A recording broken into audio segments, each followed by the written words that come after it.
बच्चों, good evening. कैसे हैं? आई होप सब लोग अच्छे होंगे। ठीक है, आज मैं स्टार्ट करने जा रहा हूँ क्लास 12 का फंक्शन।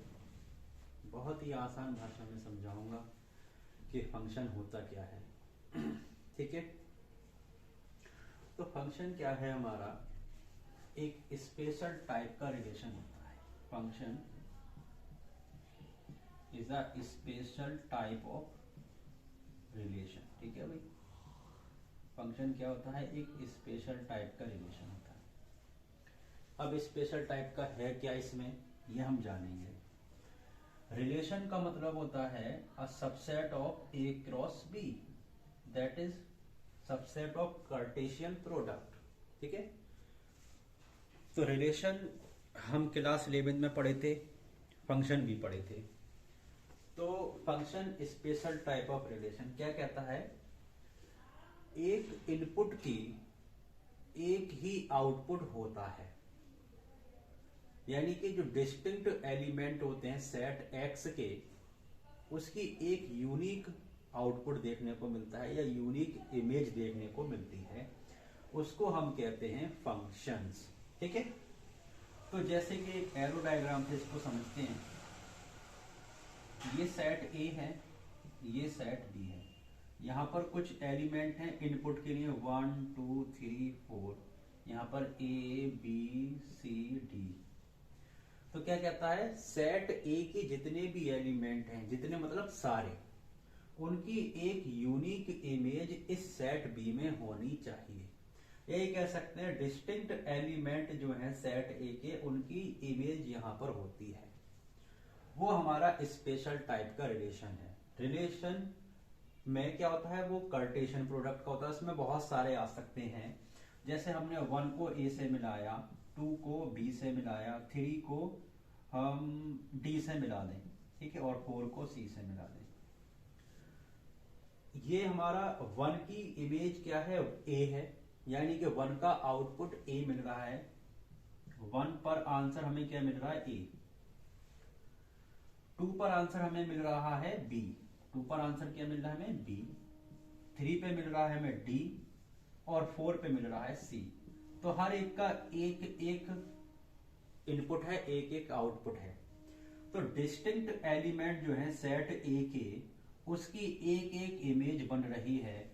ऐसे रिलेशन को हम फंक्शन कहते हैं।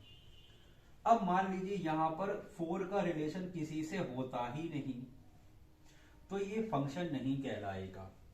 फंक्शन होने के लिए क्या कंडीशन है कि सेट ए के सारे एलिमेंट की कनेक्शन या रिश्तेदारी सेट बी के किसी न किसी एलिमेंट से होना जरूरी होती है। ठीक है, सेट ए के जितने भी एलिमेंट हैं उसका कनेक्शन या उसकी इमेज या उसकी रिश्तेदारी कह दीजिए, वो सेट बी में होना जरूरी होती है। ठीक, और दूसरी बात, एक इनपुट पर 2 आउटपुट नहीं होने चाहिए। जैसे कि इसको हम थोड़ा सा चेंज करें अगर, तो सेट ए में एलिमेंट 1 2 है, सेट बी में ए बी सी है। हमने कहा सेट इनपुट ए पर 1 पर ए आ रहा है, इनपुट 1 पे बी आ रहा है, और 2 पे सी आ रहा है। So this is not a function, क्योंकि 1 की इमेज 2 है, ए और बी। ठीक है, अब जब हम इसको ऑर्डर्ड पेयर में लिखेंगे तो 1 ए और 1 बी आएगा, यानी कि हम ये कह सकते हैं कि फंक्शन होने के लिए फर्स्ट एलिमेंट सेम नहीं होना चाहिए। ठीक है, तो ये फंक्शन नहीं है मगर रिलेशन तो है। तो फर्स्ट एलिमेंट सेम नहीं होना चाहिए। ठीक है, तो मैथमेटिकली हम क्या कहते हैं कि सेट ए के जितने भी एलिमेंट हैं उसका कनेक्शन कहीं ना कहीं सेट बी में होना जरूरी है। और दूसरी बात कि सेट ए के एक इनपुट पर 2 आउटपुट नहीं होने चाहिए, वो हमारा फंक्शन कहलाता है। ठीक है, अब मैथमेटिकली हम लिखते कैसे हैं फंक्शन को? फंक्शन को हम लिखते हैं F is a function from set A to set B, defined by some rule F X is equal to Y. अब ये क्लास 9th से हम पढ़ते आ रहे हैं F X equal to Y होता है, या अब एफ एक्स होता था कि एक्स की जगह पर कुछ भी आप रख देते थे, इनपुट देते थे और आंसर आ जाता था। सेट ए को हम कहते हैं डोमेन। क्या कहते हैं? डोमेन।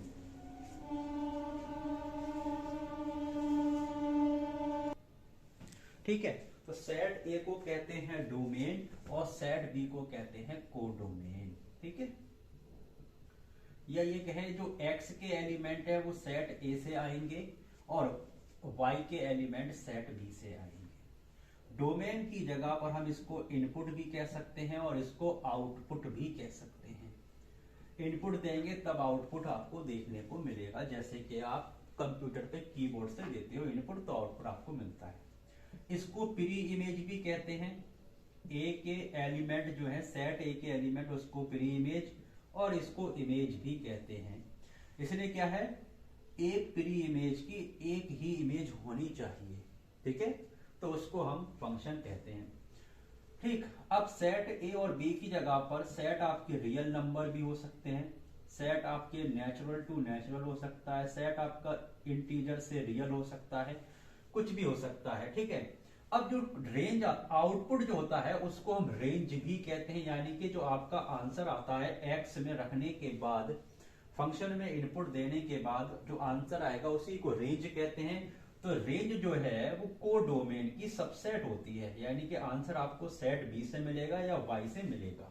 ठीक है, जैसे कि एग्जाम्पल के तौर पर हमने कहा भाई X F X equal to X plus 2 है, तो एफ ऑफ 2 बताइए, तो आप क्या करेंगे, x की जगह पर 2 रख देंगे। 2 प्लस 2 कितना हो जाएगा?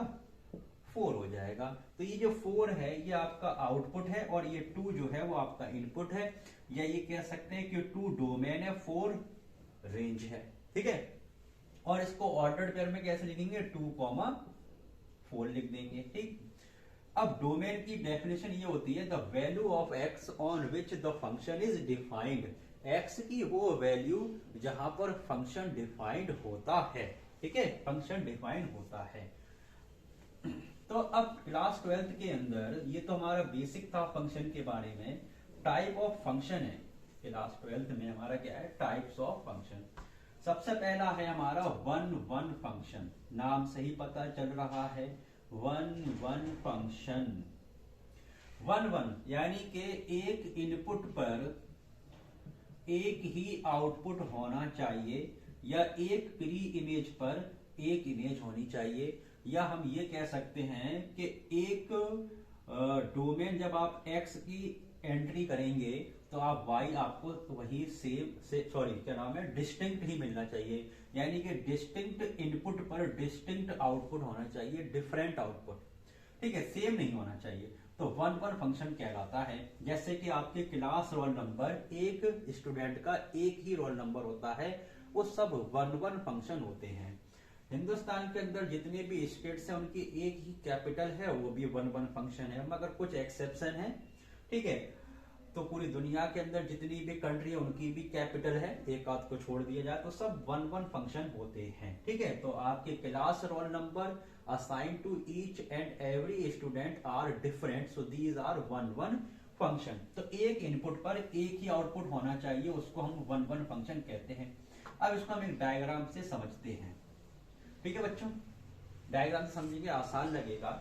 ये सेट ए है, ये सेट बी है, यानी कि ये डोमेन है, ये कोडोमेन है, या ये इनपुट देगा, ये आउटपुट देगा, या ये प्री इमेज देगा, या फिर ये इमेज देगा। जैसे 1 2 3 ए बी सी, 1 को बी दिया, 2 को ए दिया, 3 को सी दिया।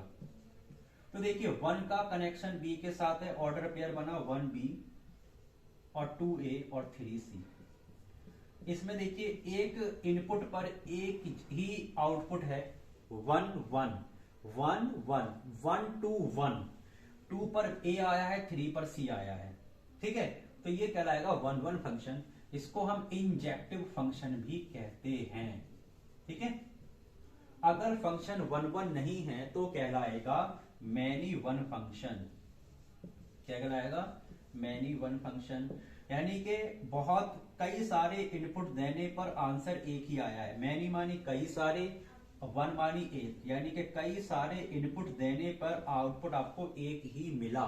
जैसे कि F X is equal to X square रखिए, आप समझिए F X is equal to X square, that is parabolic function या स्क्वायर फंक्शन कह सकते हैं इसको हम। ठीक, अगर आप इसमें -2 पुट करोगे तो भी आपको आंसर 4 मिलेगा, और 2 पुट करोगे तब भी आंसर 4 मिलेगा। तो यानी कि -2 पर भी आंसर 4 आएगा और 2 पर भी आंसर 4 आएगा। तो ये मैनी वन फंक्शन है, यानी कि देखिए इनपुट डिफरेंट है मगर आउटपुट सेम मिल रहा है। ठीक है, तो ऐसे फंक्शन को हम कहते हैं मैनी वन फंक्शन। समझ गए? ठीक है, वीडियो को ध्यान से देखें तो मजा आएगा फंक्शन पढ़ते वक्त। फंक्शन में बहुत बच्चों के डाउट्स होते हैं, क्लियर नहीं होता है। अब इस मैनी वन फंक्शन को डायग्राम से समझते हैं, और जैसे 1 2 3 है और A B C यही वाला ले लेते हैं। तो 1 पे भी A है, 2 पे भी B है, A है, 3 पे C है। ठीक है, फंक्शन होने के लिए सेट A के एलिमेंट का कनेक्शन होना जरूरी है, सारे एलिमेंट का। मगर सेट B में अगर खाली रह जाए तो कोई मसला नहीं होता है, कोई मैटर नहीं होता है। सेट A के एलिमेंट कंप्लीटली फिल्ड होना जरूरी होते हैं। ठीक है, तो 1 पर A आया, 2 पर A आया, तो 2 इनपुट पर एक आउटपुट आया है, तो मैनी वन फंक्शन कहलाएगा। क्या कहलाएगा? मैनी वन फंक्शन कहलाएगा। ठीक है भाई, तो अब ये तो हमारा डायग्राम से हो गया, मगर हर बार हर फंक्शन का डायग्राम बनाना आसान नहीं होता है। तो हम वन फंक्शन को प्रूव कैसे करें? बाय एलजेब्रा, एल्जेब्रिकली कह सकते हैं। तो हम क्या पुट करेंगे? हम पुट करेंगे fx1 इक्वल टू fx2, और सॉल्व करके हम लाएंगे कि x1 बराबर आ जाए x2 के, तो फंक्शन 1 कहलाएगा। ठीक है, जैसे एग्जाम्पल के तौर पर हमने कहा कि fx इक्वल टू 2x एक फंक्शन है from real number two real number. हमें प्रूव करके दिखाना है क्या ये एक फंक्शन 1 है या नहीं है, यानी कि एक इनपुट पर एक आउटपुट दे रहा है या नहीं दे रहा है। तो हम क्या पुट करेंगे? fx1 equal to fx2 put कर देंगे। x अगर fx 2x है तो x1 पे x1 और x2 आ जाएगा, 2 से 2 काट दीजिए, x1 इक्वल टू x2 आ गया। जब x1 equal to x2 solve होके आ जाए तो फंक्शन कहलाएगा 1 फंक्शन कहलाएगा। समझ गए? ठीक, तो ये है हमारा 1 फंक्शन, यानी कि एक इनपुट पर एक ही आउटपुट होता है। अब आता है ऑन टू। ऑन टू को हम सरजेक्टिव भी कहते हैं। क्या कहते हैं? सरजेक्टिव। क्या होता है ऑन टू में कोडोमेन और रेंज इक्वल होती हैं। ठीक है, अदरवाइज हमने पढ़ा है कि range is a subset of codomain, जैसे 1 2 3 A B C, यानी कि सेट B का कोई भी एलिमेंट खाली नहीं होना चाहिए, वो फंक्शन हमारा कहलाता है ऑन टू फंक्शन या सरजेक्टिव फंक्शन। सेट B के सारे एलिमेंट फिल्ड होना जरूरी होते हैं। जैसे 1 को हमने C से दिखा, 2 से A से, 3 को B से। ठीक, तो यहां पर देखिए कंप्लीटली फिल्ड हो गए, तो कोडोमेन और रेंज बराबर हो गई है। तो ऐसे फंक्शन को कहते हैं ऑन टू या सरजेक्टिव। अब सॉल्व करने का तरीका क्या है? fx इक्वल टू y होता है, और सॉल्व करते हैं x के लिए। ठीक है, x को y के टर्म में लिखते हैं और चेक करते हैं क्या सारे एलिमेंट B के A में कहीं ना कहीं उनकी प्री इमेज है या नहीं है, वो फंक्शन हमारा ऑन टू कहलाएगा। क्या जो B की इमेज है वो किसी न किसी इनपुट से आ रही है या नहीं आ रही है। ठीक है, क्योंकि सारे एलिमेंट को कनेक्शन करके दिखाना मुश्किल होता है, तो हम उसको उल्टे तरीके से सोचते हैं। अब देखिए एग्जाम्पल अगर समझे हम ऑन टू फंक्शन का, जैसे हमने ये लिया था parabolic function fx equal to X square, f is a function from real to real, यानी कि आप इनपुट भी रियल देंगे, आउटपुट भी रियल देंगे। तो ये हमारा फंक्शन, जैसे हमने कहा -2 और 2, आंसर आपको कितना मिला? 4। यहां पर भी रियल है, यहां पर भी रियल है। इस रियल में सारे असली नंबर होंगे, कोई भी नकली नंबर नहीं हो सकता भाई, यानी कि सारे आएंगे, माइनस के भी आएंगे, रूट के भी आएंगे, फ्रैक्शन भी आएंगे, डेसिमल भी आएंगे, सब आएंगे। क्या आउटपुट में नेगेटिव नंबर आपको मिल सकता है? क्या आउटपुट में नेगेटिव नंबर मिलेगा? नहीं मिलेगा। एक्स स्क्वायर कभी भी आपको नेगेटिव नंबर नहीं आउटपुट में दे सकता, क्योंकि x square is always always positive. तो जब ये नेगेटिव है, नहीं दे सकता, तो यहां पर एलिमेंट नेगेटिव वाले कनेक्शन नहीं बनाएंगे, यानी कि इनकी प्री इमेज होगी नहीं, यानी कि इनका आउटपुट खाली रह जाएगा। ठीक है, एलिमेंट कहें या आउटपुट कहें, ये नॉट कनेक्टेड होंगे। क्या होंगे? खाली रह जाएंगे। सेट बी के एलिमेंट खाली रह जाएंगे।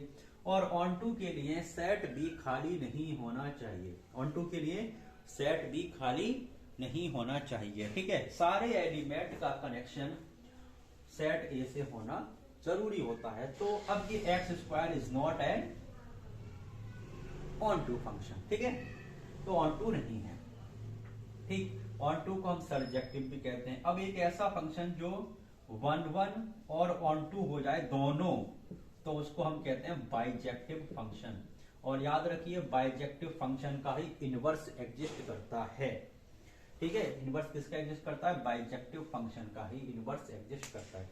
तो आई होप आपको ये लेक्चर बहुत अच्छा लगा होगा। क्वेश्चंस मैं अगली वीडियो में बनाऊंगा इसके। तो ये बेसिक था हमारा फंक्शन के बारे में, 1 1 और ऑन टू के बारे में।